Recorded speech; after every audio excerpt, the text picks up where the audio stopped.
Ես ընդհանրապես կոչ կանեմ մեր բոլոր ընտրողներին հարցեր տալ քաղաքական ուժերին։ Մի հատ հարցեր եք այդ հարցերի շուրջ ինչ կարծիք ունեն այս մարդիկ։ Օրինակ հարցրեք Արցախի հարցը ո՞նց եք լուծելու։ Հələ մի հատ տեսեք ինչ են ասում։ Կարող է բոլորը նույն բանն են ասում, այդ որ ինչ որ ասում է այսօր ԿՊ-ն։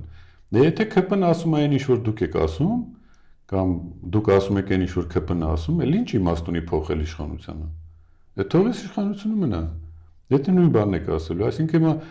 Պողոսին հանենք Պետրոսին դնենք բանա փոխվելու։ Այսինքն մարդիկ պիտի հասկանան, չէ, որ ընտրության ես գնում քո ընտրության, քո երկիրը կառավարելու իրավունքը դու տալիս ես ինչ որ ուժի։ Հիմա այդ ուժը գնալու է, վերցնում է քո կառավարման իրավունքը,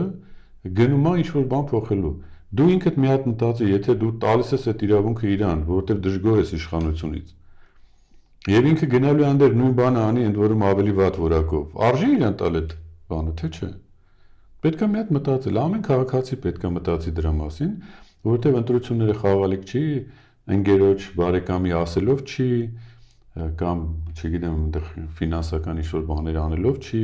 պետք է մտածեք, որ ձեր կյանքը չեք կարելի փոխեք այս ամեն ինչը։ Հիմա եկել է ժամը փոխելու։ Պետք է գոնե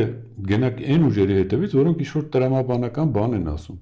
Ասում են, որ այս sense որ լինի, այս sense կլինի։ Այս sense կանենք եւ այլը։ Ու այդ կարևոր հարցերին պատասխան կտանք։ Հիմա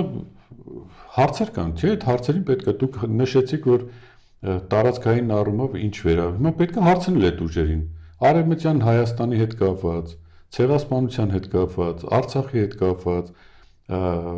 հարաբերությունները գերտերությունների հետ։ Մի հատ էս համազգային ազգին հետաքրքրող հարցերին պատասխանները տվեք, Սփյուռքի հետ կապերը։ Մի հատ հələ ասեք դուք ո՞նց եք այդ պատկերացնում։